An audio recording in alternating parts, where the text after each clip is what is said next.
I'm gonna prove it to myself that we're live.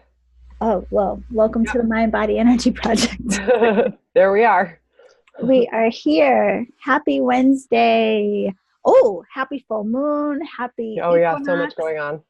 all of that good stuff.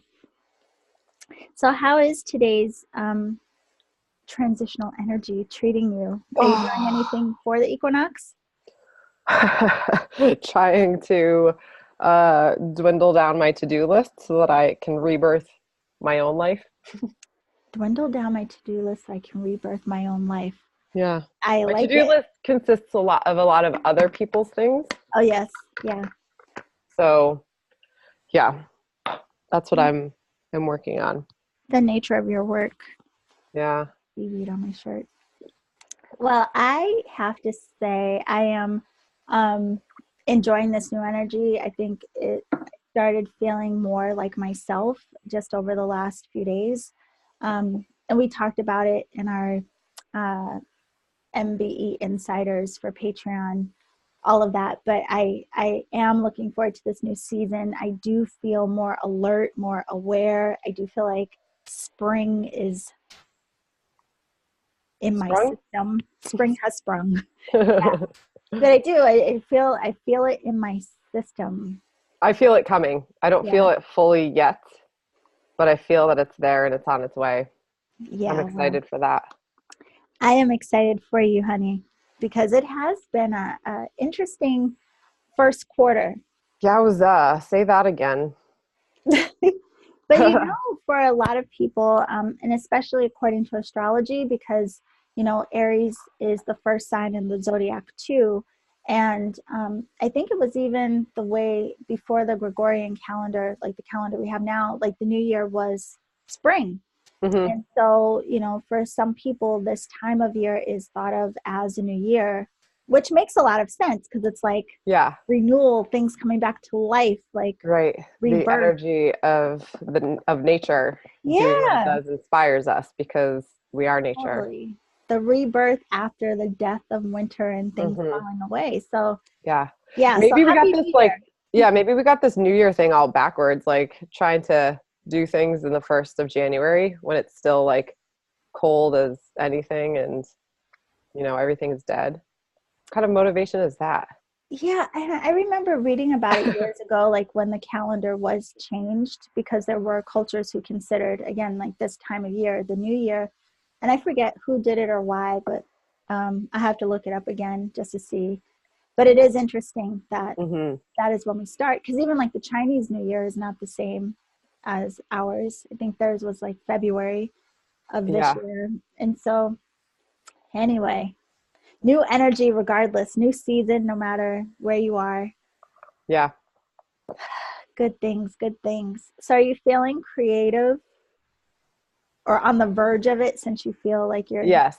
Well, transitioning? so I'm tried to. Well, I made these earrings this weekend. I shared that in my dear I diary. actually love those. Thank you. I do too.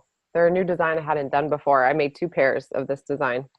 You can Okay. look in my dear diary to see them both. Yeah, I'm Um, gonna have to buy the other pair. So don't, mhm.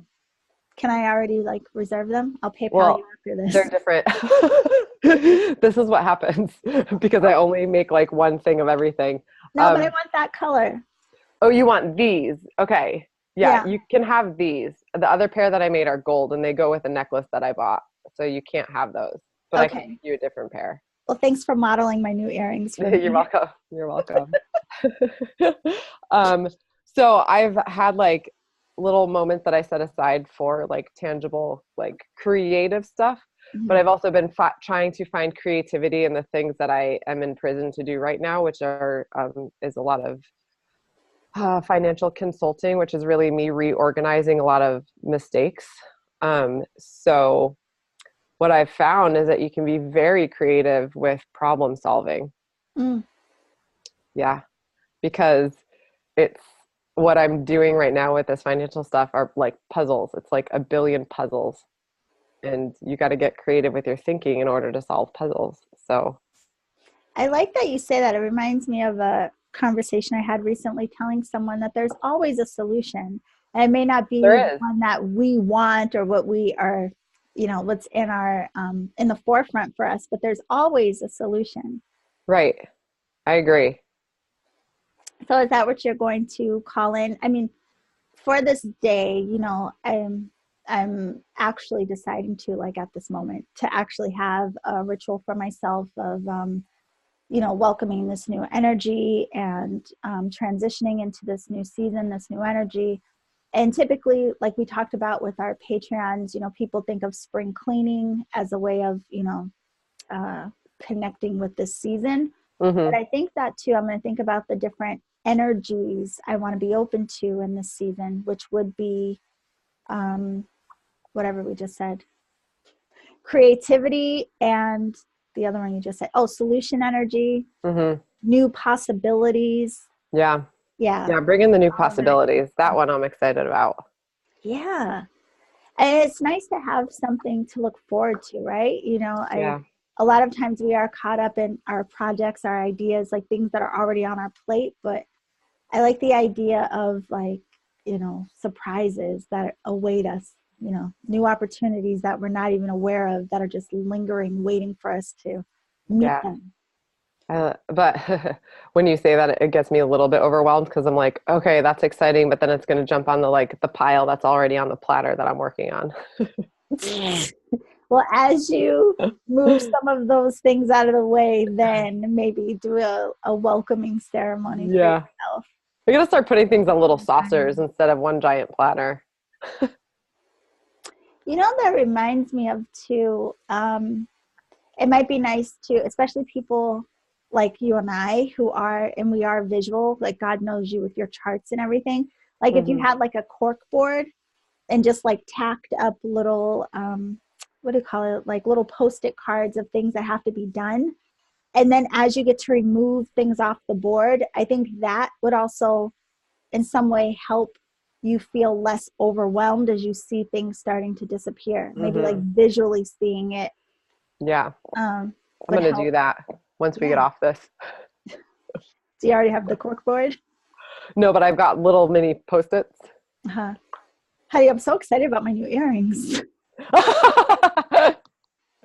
They're like one of my that color and purple are my two favorite colors. Yeah. Like you can see on the picture behind me. Yeah. Honey, me too. Actually. I can't wait to grab those puppies. They're great. They're going to look so good on you with your coloring. Yeah. Speaking of which, I forgot to put on my necklace that you made for me. So I'm going to have to like post a picture of myself wearing that because I love it. It's a good one. Anyway. Yeah. Really quick, just want to acknowledge for our friends, our community that are usually here with us. This time we did it earlier. It's 2:00 instead of 5:00. Yeah, so, it's a weird time. Yeah, it is a weird time. So hopefully some of you will be able to make it before we leave today. But if not, just know that, we did it just to accommodate our current schedules today. But we've been thinking about you. Excited to hear what you guys are creating. Yeah. So, what about this creative energy? I finally feel it. Like I really do. Can I ask why you weren't feeling it? Like, what do you think it was? What do you think was happening that you weren't feeling it? So back in our last conversation when we were talking about joy, remember I was exhausted in those 2 weeks because I was like sleep deprived. And then I finally like listened to my body and I caught up and had some arrangements made and I caught up on my sleep. And then after that, like once we hit retrograde, I had this whole like eruption of like emotion, like an old wound that surfaced. And like, so I went from like exhaustion to emotional. And now I'm finally on the other side of like, ha! So yeah, my joy had a lag, but whatever. Do you think that was the dark night of the soul discussion that kind of like pushed all that up there and then we had to go through the phases? Yeah, it's funny you say that because it's kind of like everything we've talked about this time had like a lag time where it's like as we're going through it. But I was thinking about that the other day too, like, dark night of the soul, a lot of times when we hear it, it sounds like it's a one-time event, but I personally call it death cycles, plural, because I mean, we have more than one, Mm-hmm. We like have our death cycles, our rebirth, our, you know, life, everything again and again and again, just like the seasons. So I don't know why I say that, but anyway, I'm feeling inspired, and I think that inspiration is going to fuel my creative energy. Yeah. Good. That's the best way to say it. How about you, lover? Where are you at in your process? Uh, gosh, like I said, I've just been inundated with these other things that have kind of been hanging heavy over me that have a due date, and they're all coming up very soon, and they're all not easy things. So my creativity is just kind of like sitting back waiting. It's back there like, when's she gonna? But you are creating. I mean, Yeah, you are, I and you am. even said like you have to be creative in your problem solving. But Yeah, listen, we're lucky that there are creative minds like you for the work that you do. I know. You're just not creating maybe what you want to be focused on, right? Right. Yes. And I actually said that. Well, I said it to you, Yolanda, and I said it to another friend that yesterday, I was so deep in it and I was like not in a good place. Um, I was on the phone with QuickBooks for an hour and a half. If I heard that elevator song one more time, Oh my gosh. I was going to jump out a window. Oh my Luckily, I live on God. the first floor. But I was telling my friend, I'm like, I know that I should be grateful that I have a gift that is very helpful to people who find this to be very challenging, and that Right. I can charge money for it and feel good helping. But yesterday I hit a ceiling and I was just like, I cannot do this again next year. I need to create that which is going to make me the money I need to and also fulfill me and fulfill the world, because I got two things out of this other job, but the one that lacks is me being fulfilled. So I would like to create in this year the three things being full with what I want to do, so that this time next year I don't have to be in that state of mind. I love that. You know, I'm glad you said that. The word that sticks out is fulfilled, right? Like what Yeah. makes you feel fulfilled. And I think those are the things that we enjoy creating, right? Because again, we are creating all the time. Mm-hmm. Now, we may not enjoy what we're creating. And, you know, there may be other motivating factors as to why we are creating. But there's nothing, I guess, that feeds us more than being able to create from a space of feeling fulfilled. Right. Yeah. Yeah, that's Now huge. I will say, I guess perhaps kind of like the dark night of the soul, we have to go through that learning curve, or like breaking through that ceiling in order to get things to flow. Mm-hmm. Um, I do foresee what I'm doing right now with financial stuff. I do foresee if I can get through that dark night of the soul, which is like all the cleanup that wasn't what the work I had done, created it to a streamlined way of how I work, and then have maintenance clients and everybody's happy. So there is also like a dark night of soul of creativity to get to a point, and then I would be fulfilled, Yeah. you know? But So I think it's really cool though too that even through what you're struggling with right now, that you had it in you to remember to be grateful, right? And also seeing this current process of creation, like you recognize its necessity for now as yes, you're like, you know, planning your new create. Well, it's not even planning new creation because you've been concurrently working on like the obligatory creation, and then, you know, also putting the pieces together for that fulfillment creation. right, yeah. So I'm really excited for you because I know, I mean, speaking of spring, right, and the equinox, Hmm. it can be really challenging to transition when we finally feel so called to do something that is outside of what we have done routinely for so long. I mean, it's hard. Yeah, for sure. I'm proud of Um, you. I like that you shone a light on calling it obligatory creation. Mm-hmm. Do you have any experiences with obligatory? Did I say Obligatory. obligatory before? You did, but you know, it's My okay, mind is just numbers right now. honey. It's more than just binary. It's like all the numbers. So my words aren't working right now. It is okay. Obligatory. We're here for each other. Thank you. I need it. I need it. um, yes, no, absolutely, I do. You know, it's and it's funny because sometimes the things that bring me fulfillment, there are moments when those things even feel like, you know, I feel obliged. I mean, oh, I have to do it even when I don't feel like it. And that's what can be challenging, you know? Mm-hmm. The times where, hold on, my computer is telling me it's hot, so let me cool it down. But yeah, definitely it's hard when you don't feel like doing something, even something you enjoy, but you have a deadline. And so, I mean, you know, show must go on, synergy. Uh-huh.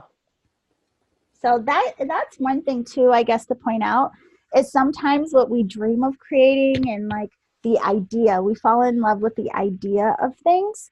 And then once the thing that we loved to do, once obligation becomes attached to it, then we do run the risk of losing our passion. So that's also something to consider, like even with the creation you want to do that's going to bring you fulfillment, keeping in the background, like remembering your why this matters to you, why you want to share, why you want to create this stuff, because there will be times where you're like, this is feeling like an obligation. Or being able to tap into the feeling of being on the other side of it. Mm-hmm. That's what I have been having to do. I know what that sense of levity is once I get on the other side of this stuff, namely my taxes. Right. That it's like, okay, I only have to keep feeling this dread until it's over. So why not just do it and get through it? And that kind of like brings a levity to the right now of getting it done.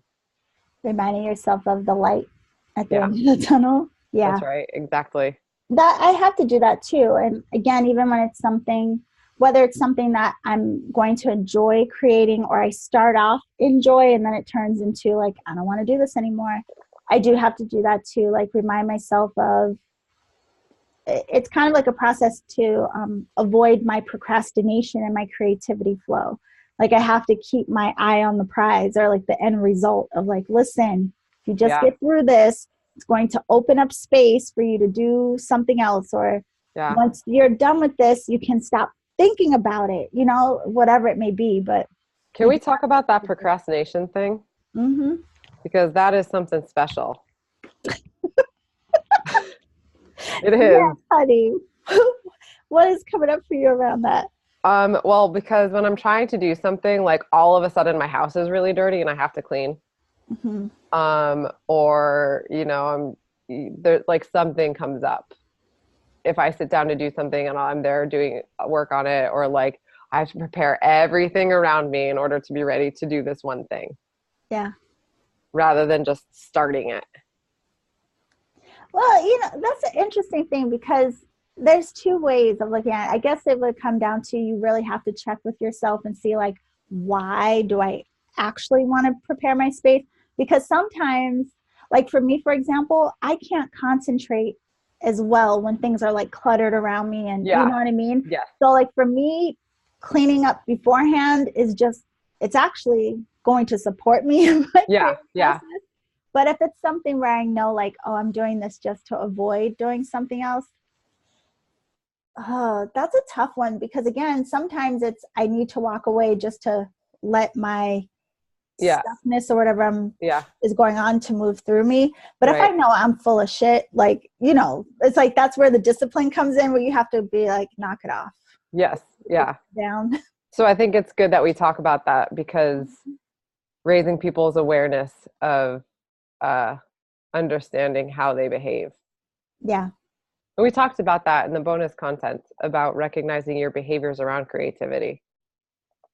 Yeah. And I think, you know, we highlight that, I guess, because it's woven throughout all of this work is the self-observation, right?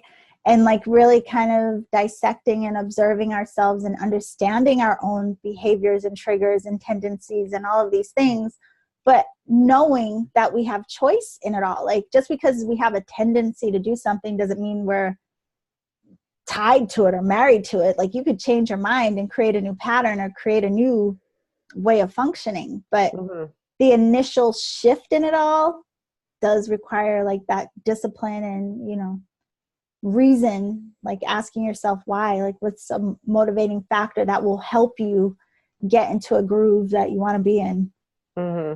that you say you want to be in. Mm-hmm. Man, that too. I mean, have you ever had something that you wanted to do or create so badly, and then once you actually had the opportunity, it was just like, Oh yeah, I think I think that I want to be a rock star and sing and write songs on a guitar. And then I try to practice a song on the guitar and my fingers hurt. I have a terrible voice, and then trying to sync the two, like it doesn't, yeah. So in my mind, that dream of creating that reality is just a dream. yeah, it's funny you say, because I think that is it. And I think we like touched on this a little bit last week. But oftentimes, whatever our goal is, there's this blur that we don't seem to fully process of what the What it takes to get there. yes, exactly. Yeah. You know? Right. Yeah. Because that's the thing. I don't want to practice guitar. I just want to be good at it. Yeah. I don't want to build up the calluses on my fingers. I just want to be able to let my fingers dance on the fret. Instant gratification. Yeah. Technology has messed us up. Because Yeah. think about that. That's funny too. Like it like culturally, how we're all losing patience, even with creative process, right? Oh Because you my. think of when you look at like time period movies or television shows, and people, they were chilling because they had no distraction, right? So I mean, they could take forever to work on a piece of art or to write a Yeah. 20-page letter in calligraphy. Nobody sounds was lovely. rushing to do anything because Yeah. what were they distracted by? Right. Yeah. Yeah. Yeah. They didn't have to keep up with the moment to moment news feeds on Instagram and Facebook and all the other social media. Yeah. So maybe that's like one of the components for helping our creative flow is acknowledging and recognizing and mitigating our distractions. Like what does distract? Like if you know that your phone or social media and these things are going to distract you, then maybe put your phone away while you're trying to create. Do you want to hear a really interesting fact? Go ahead. Wait. Yeah. Kristen said, I'm procrastinating history homework to watch you ladies. Maybe after this, you will be inspired to dive into the history homework.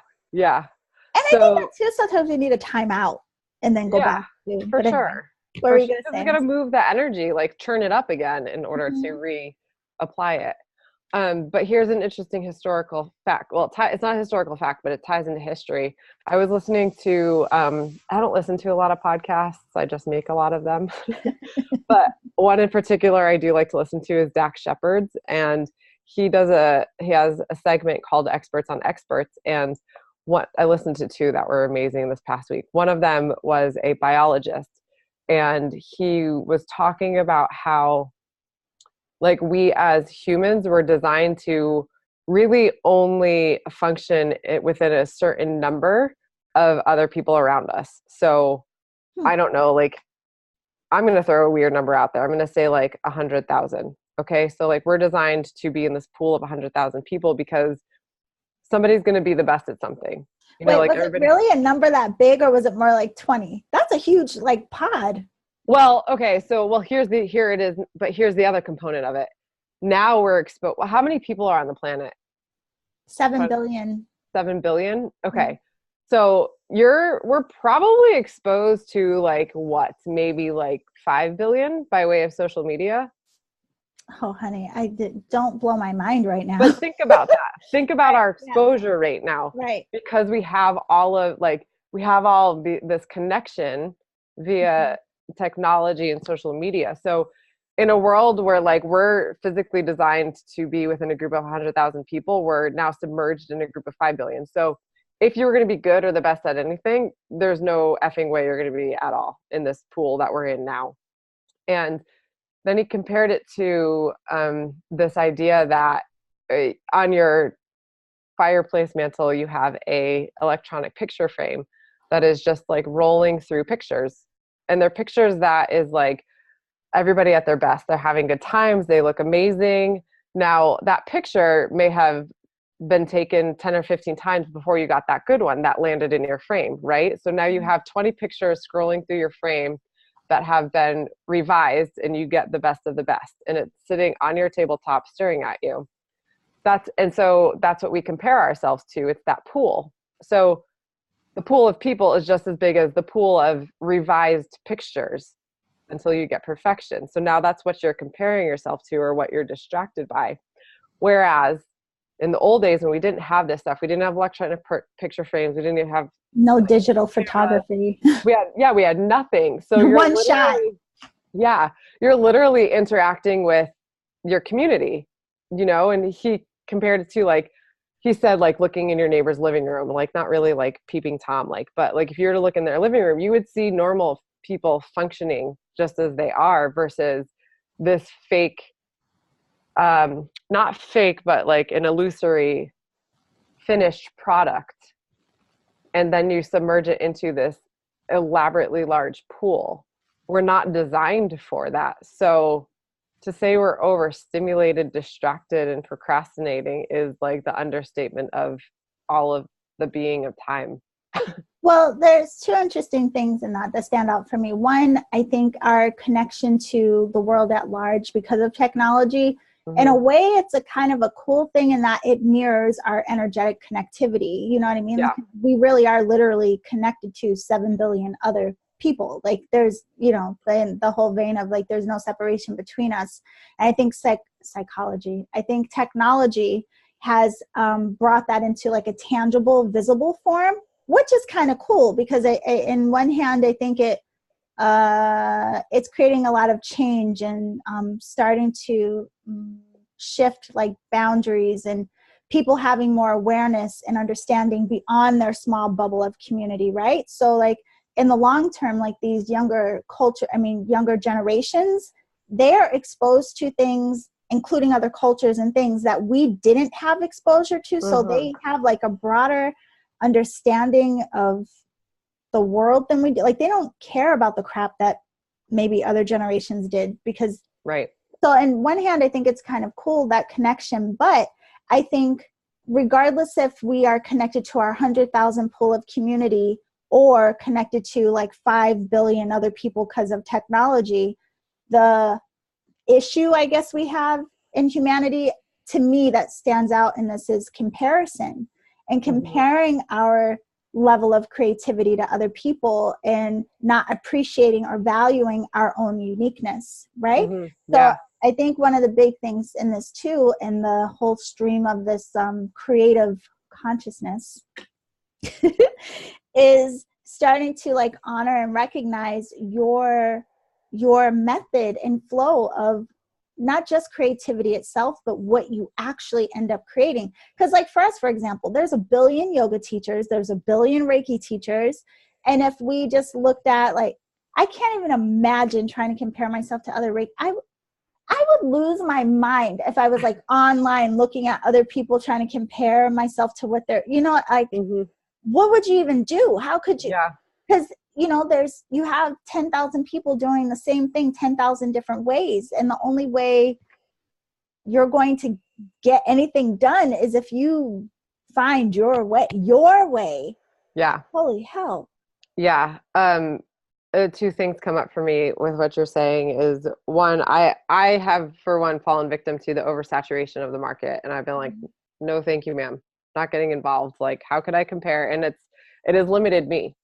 And that is disastrous in a lot of different ways. Many, many different ways. That's a whole other topic we can get into. But the other thing is, when you said comparing, what I thought of was that, like, if we want to be an artist and we draw and it feels good when we draw, but then we see somebody who is an artist that draws and we compare ourselves to them. We're like, oh my God, they're so good. I'm terrible. I'm never going to draw again because mine looks so stupid.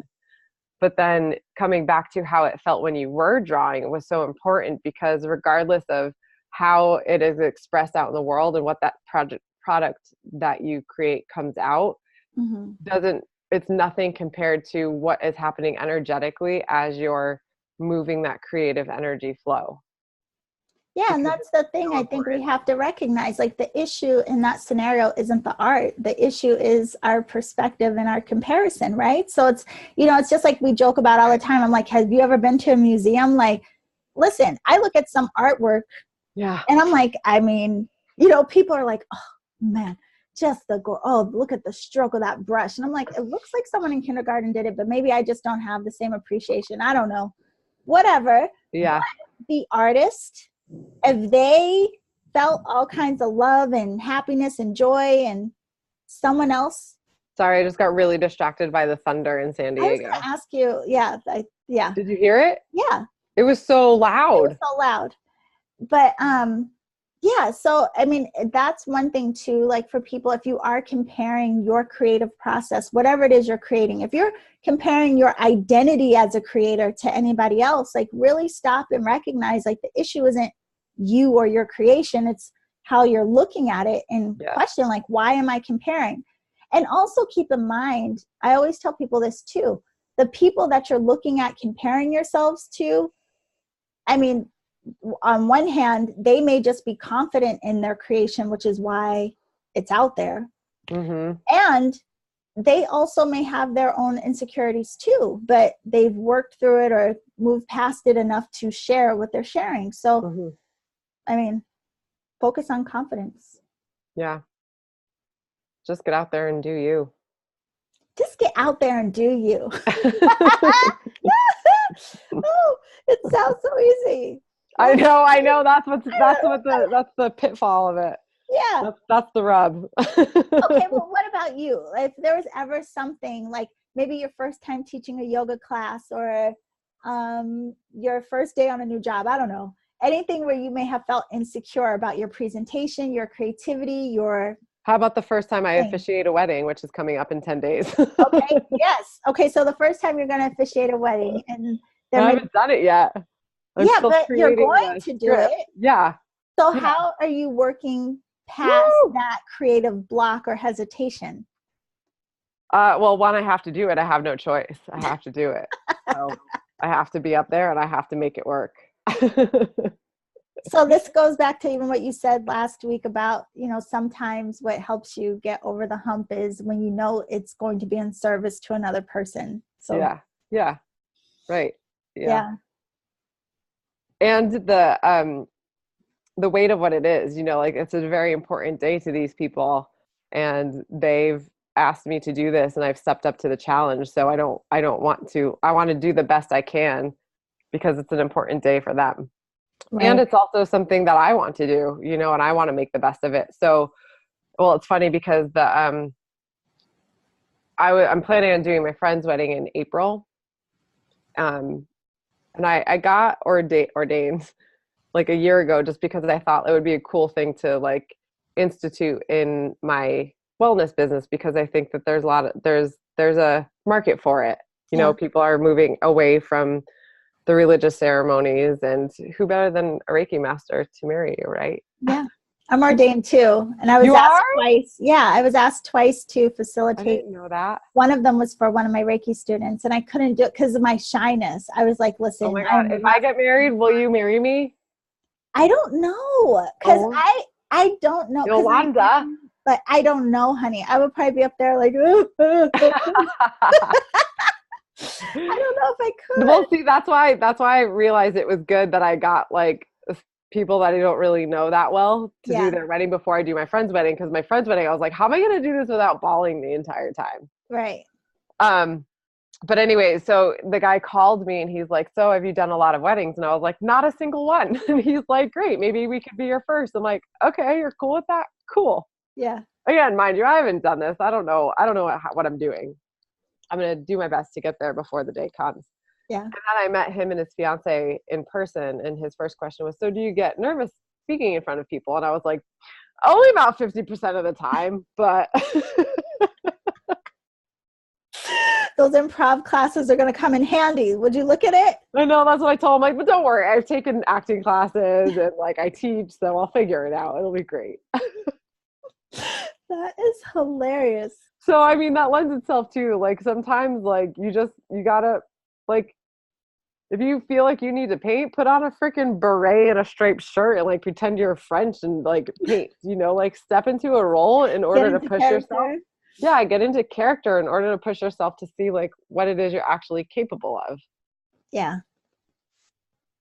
Yeah. I mean, the thing that stands out for me around that, I guess, like most recent in my life. I mean, I've had a lot of opportunities to like push myself to do like for example, I don't like, speaking in front of people, and one of my old bosses, because she knew that, she would make me facilitate meetings. And I was like, oh, I hated it, but I'm so glad she did it. But man, that was horrible for me. But the podcast. So when I first wanted to do my podcast, listen, I had more like fears and insecurities and all kinds of laundry list of like why I didn't want to do it. But my motivating factor was I really wanted to share and like support people who may have been going through the same thing I was going through, which at the time was like the dark night of the soul, and nobody was talking about it at that time that I had known of. So, and even still, I mean, like years later, now I'm very comfortable podcasting, but there's still this, aspect of vulnerability of like, you're setting yourself up, you're susceptible to people's criticism, their judgments, their this, their that. And listen, people feel free willy to tell you whatever their opinion is, right? So I still have the thing of like, do I read all the emails? Do I look at all the comments? Like it's always, whenever I get an alert that someone has sent me a message somewhere, there's always this moment of like brace yourself, because I don't want anything to disrupt my creative flow or, so it's something I have to consistently, nurture to keep showing up. Yeah. I hear you. Well, as we know, my solo podcast hasn't really launched too much, but I did release one, 3 weeks ago now? But in order to get myself to do it, I had to write the article and then record myself reading the article. And that is my audible version of the article is now my podcast. But for now, that's just the way it's going to have to be. But as you know, as Yolanda knows well, I've procrastinated on this for a very, very, very long time because she was my crutch of podcasting for my Mind Your Chakra show. And I realized I had to do it without her. And I felt like I couldn't. So I had to get creative with a way to like massage my way into doing this. And you did it. And I think that's the thing too. I mean, like finding your way, like what will work for you that may be different than anyone else does it. But if it works for you, honey, roll with it. Right. And the thing is that we have to be more open with ourselves and recognizing that we're constantly in a state of like evolution. And so even the way you're doing your podcast now, you may do it differently a year from now, right, I think of even my podcast, I started it in 2013. And the way I did it then, honey, it has gone through so many iterations since that time. I mean, we shift and change, and our creations shift and change with us. Yeah. Let it change. Don't get too attached to your creations. Let them morph. Yeah. Even children, right? Yeah, honey, probably mainly your children. Yeah. Honey, yes, yes. I was thinking, because I was having a conversation with somebody about attachment, and they're like, well, what about my kids? I'm attached to them. They're my kids. And there is a degree of attachment where you just have to let them morph and change on their own and be okay with that. Let them grow. Oh, this life is so complicated. Yeah. I mean, because it's a interesting dance we have with balancing, Yeah. It's funny we say this on the equinox, like the day and night are equal in length, like thinking of ourselves, like harmonizing these different aspects of ourselves so that we can be more in a state of peace, because we're in these states of extreme up or down, like extreme happy or sad, extreme whatever the duality, the dichotomies are, like they're so polarizing, right? And even with our creative nature, it's like, oh, it's either really good or, oh, I suck. Like, what? I mean, what's the happy medium? Okay. Like, where's the middle ground in your process? So I don't know. We are interesting humans.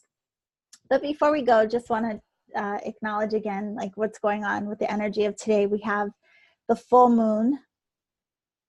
Gosh, I keep forgetting. Is that right? Yes, it is. It's the full moon in Libra. Oh, I forgot about that one too. And Libra is also about balance and harmonizing and how we relate to ourselves and others, and opulence and beauty ruled by Venus. It sure is the full moon. It is the full moon. Yep. So what creatively are you full of? I mean, that may be something to consider today. You don't know, but I mean, like if you're full of emotion, can you channel that emotion into in a creative way? If you're full of inspiration, how can you channel that in a creative way? Like whatever it is you're full of on this full moon, whatever is being illuminated for you, what can you do to creatively express whatever is, you know? I mean, like if it's sadness, write a poem. I don't know. I was full of impatience yesterday, trying to get through all the stuff I was getting through and having been on hold for an hour and a half. No, I wasn't on hold for an hour and a half, but I was on hold quite a bit in the hour and a half long conversation with QuickBooks, and that elevator music was driving me bananas. So I expressed it out into a bottle of beer. I got up and I'm on the phone and I'm like, fuck this. Sorry. We're live.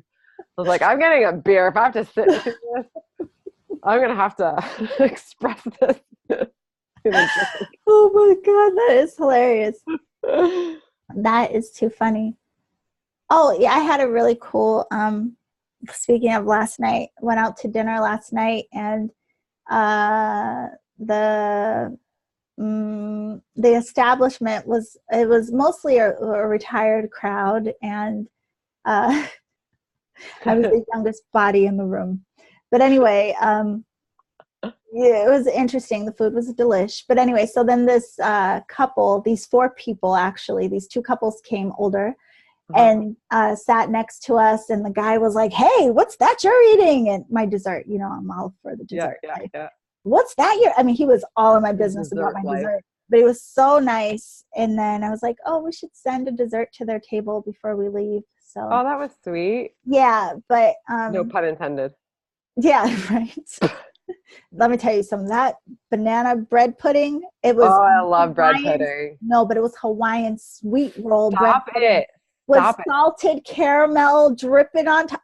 Get out of here. It was so delicioso. Like so good. That sounds amazing. But anyway, that little exchange, that interaction with this old man, like really, you know, it's funny too, like how little things, like certain interactions or exchanges will give you that little like spark of joy or appreciation or gratitude or whatever. Did you send him the dessert? Yeah. I hope he doesn't have diabetes. Well, we were gone. I know. Well, no, because he was telling us like, oh, you should go to this other place to get this giant piece of cake for $8.50. So honey, he's about the dessert life too.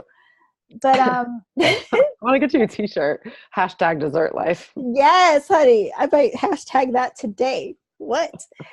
My friend has bought me a magnet for the refrigerator that says life's short, eat dessert first. And I live by that. Dessert comes as my appetizer. But no, I forgot. But anyway, that little exchange and the joy and the kindness, right? It also was something that contributed to this like feeling good in my system, right? You know? So I say that to say it's funny, like the little things that can inspire us. Like sometimes we think inspiration has to be like genius strikes you, like, oh, I need inspiration. But it could be something as simple as like just acknowledging an exchange that felt good, or like we talked about listening to a song you like it doesn't have to be some big ordeal to try to connect you into your creative nature. Yeah. That's a really good point. I have a crystal. Great way to wrap it up. Pick that crystal up and put it in the window tonight. Oh, those babies. Yeah, this is my crystal that I use. I always hold when I'm meditating, or sometimes. Oh, it's very, very pretty. Yeah, I love it. It's one of those ones I was actually in a meditation. I've had this one for a few years, and in the meditation I got this like message of go get a double terminated crystal, and I was like, what? Like just a clear quartz double terminated crystal, which I didn't have one. And I was like, what? Okay, well, you know, I listen even when I question. So I went to the crystal shop, you know, the one in OB, the one that I love. And so I was like, before I went in the store, I was like, okay, Crystal, if you're here, just jump out at me. And I literally walked like right to this crystal, and I was like, well, I guess you're it. So it's my friend. I like it. Yeah. I love your nails too. Thank you. They're my spring nails. They're great. Thanks, babe. So are you going to put your crystals out for this? Yeah, I was night? just I did a meditation a couple of days ago with a bunch of my crystals, and I realized that I've been neglecting them and I need to get them out and cleaned and cleared. So I think I'm going to do that next. I know I mentioned in our thing that I wasn't inspired to do spring cleaning quite yet. But I think even though today is the full moon, the equinox, the sun moves in Aries today. Happy birthday to all of our Aries out there. Mm-hmm. My life is full of Aries. Oh my God, they surround me. I should have a t-shirt that says I survived Aries. No. I love them though, I really do. But Sorry. Do you have feelings about them? No, I have feelings about your feelings about them. Oh, okay. And I feel like something needs to be reconciled between our conversations. Yeah, no, I love them. Like they're like all over my life. Like it's almost like I played a flute and called them in. I don't know. But what was I gonna say? Oh, Sorry. spring cleaning. No. Spring cleaning. So tomorrow today's the 20th, right? All day, yeah. So tomorrow's the 21st. Now, for numerology, tomorrow is 333 because it's the third month. It's the 21st. 2 + 1 = 3. And then we're also on a 3-year. Mm-hmm. So like a high frequency of that 3 energy, and 3 is the number of creativity. And because this is what we've been talking about, one, just a reminder to our patrons, our bonus content is up and we have an exercise or challenge for you that we're doing together that correlates to this. But for everyone, whether you do something tonight, a ritual ceremony for full moon, equinox, whatever it may be, also maybe, consider something for how would you utilize a day that is like an expression of like this heightened creative energy. How can you use that? Mm-hmm. Think about it tonight, set an intention and wake up like a CCI. A CCI, yes. Mm-hmm. Conscious, creative initiate. Mm-hmm. Is that what that was our secret, first of all. Shit, sorry. I just swore again on live Facebook. My B-dog. That's all right. You know what? That's how the creativity is flowing through you today. Whatever. Yeah. Do what you got to do. So, well, it's been lovely. Chris, it's so good to see you. Love bug. Hope you enjoy your history homework. Yes. For everyone else, we know it was early for us today, but hopefully you enjoy the conversation. Put in the comments anything that comes up for you. We would love to hear your thoughts. If you guys are doing anything for the equinox, the full moon, or the 333 day, let us know. Mm-hmm. Yeah. That's all I got. Scene. Okay. Ciao, fellas. Bye.